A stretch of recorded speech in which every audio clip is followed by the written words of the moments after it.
Okay, so I've turned my instrument on using the low resistance ohmmeter function of the tester. So this is going to be able to be used to check continuity of protective conductors.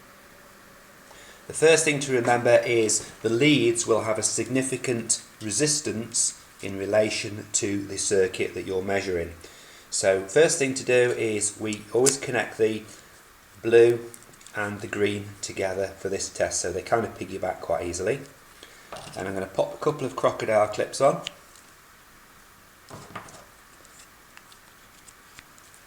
I'm going to put the leads together and just take a measurement so you can see what value that the leads actually are. So to take a measurement, press the test button and I can see that those leads are 1.21 ohms.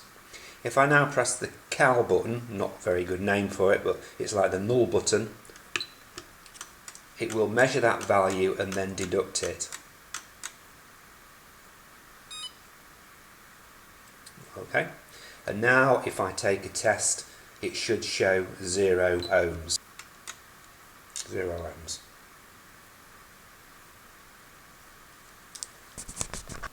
Okay, so when we've undertaken all the radial circuits and got all the respective values for those and recorded them on the schedule of test results, I'm now going to do the ring final circuit.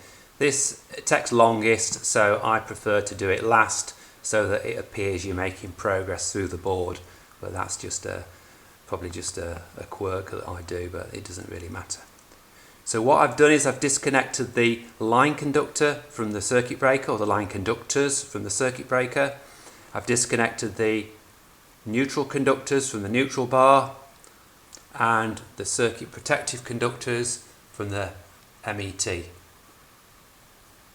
Also worth noting at this point that because this is wired in single conductors, it's not easy to work out which cable is an incoming and which is an outgoing of the ring.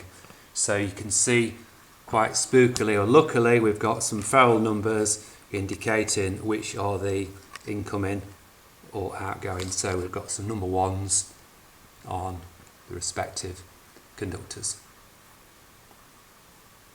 So this step is referred to as step 1, and it's the end-to-end values for the ring final circuit conductors. So that's the little r1, little r2 and little rn. And we have to measure these values to check that we've got suitable values at step 2 and step 3. So this determines what values we will obtain at those other steps. The value obtained at these should be substantially the same. If there is a difference, it may be due to the circuit protective conductor being a smaller cross-sectional area, and proportionally that will give you a higher resistance on the CPC, or the little r2 value.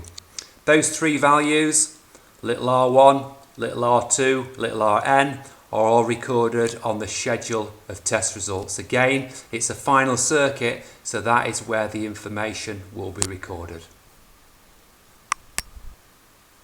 So just continuing with step 1, I've re-nulled my leads just to make sure they're super nulled out and everything is good, and I've put a croc clip on the two line conductors, the incoming and the outgoing side. And I'm going to take a value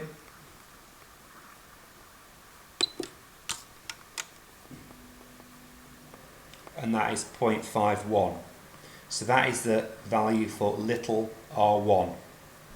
So I've moved my croc clips now to the neutral conductor, and this is trying to is going to measure the little rn.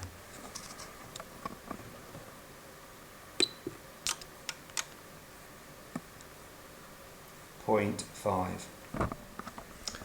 And then finally I've moved on to my CPC. I've got my croc clips on either end of my circuit protective conductor. And then again, the reading I'm going to take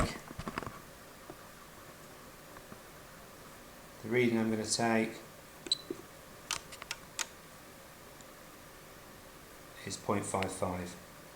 Now that sort of gives me the idea that the line conductors, the neutral conductors and the circuit protective conductors are the same cross-sectional area.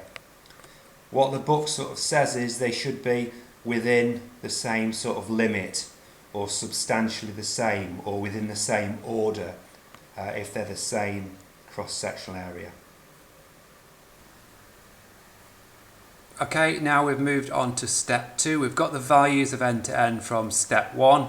I've done some calculations and I'm now going to measure the values at step 2.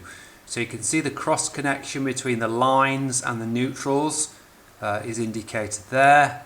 And then I'm going to go to each socket outlet and take a measurement between line and neutral. Now I'm taking these from the back of the sockets because I've found when you use the socket interface adapter, this little unit, which is that way up, you would find that there would be some extra resistance, and that's not so much from the adapter, it's more to do with the actual switch and the terminals themselves within the sockets. So I have found significant differences. So just for calculation purposes, I'm doing it at the back of the sockets so it kind of rings more true rather than fudge the figures.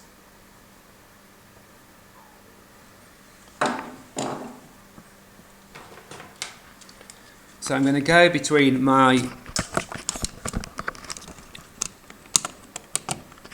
neutral conductor and my respective line conductor. So I'm between my neutral and my line conductor, and I'm taking a reading and I've got a value of 0.31. Now my calculation worked this out at 0.27, so it's not a million miles away in the scheme of things. So I've gone around all the sockets and I've obtained that particular value. However, one of the sockets is a spur from the ring, so all the values on the ring should be substantially the same. So they should all be 0.31, but a spur will indicate a higher figure. So I'm just going to go to the spur right now. So I'm now taking my connection at the spur. I've got an idea that there's a spur on the circuit because if we look at one of the other ring final sockets, there is 3 wires connected to the terminal. So it makes me think there's an extra wire which is going to be the spur. So taking the value at the spur this time, and that's giving a value of 0.63. So that's the highest value at step 2. This particular value doesn't actually get recorded, but that's the value, and that's indicating to me that it's a spur. Okay, I'm now at step 3, so you can see I'm interconnecting the line conductors with the respective circuit protective conductors of the ring. So this is step 3. Step 3, connecting the line conductors with the circuit protective conductors of the ring. And then I'm going to take my measurements at each socket outlet on the ring between our line and our CPC. It's coming up as 0.33. So again, my calculated value is 0.26. My calculated value is 0.25, so there is a little bit of difference there. So I'm just going to try and take just one more test. And there's the value of 0.31 again. So pretty consistent. So all around the ring, I'm getting 0.31 if the interconnection is correct. If the interconnection is wrong, you'll find the value starts off low at the close to the consuming, it gets higher and then it drops down again. But don't be confused when we move on to ZS's, because the ZS sockets will vary. But because we've got this interconnection in, then consequently we're going to get the same value or substantially same at all sockets on the ring. And then finally I'm going to go down to the spur, and take the measurement again, and this time we've got a value of 0.64. So the significance of that value is it's the highest value obtained at step 3, which becomes the recorded value for big R1 plus big R2. It just happens it's on the spur in this instance. That may not always be the case.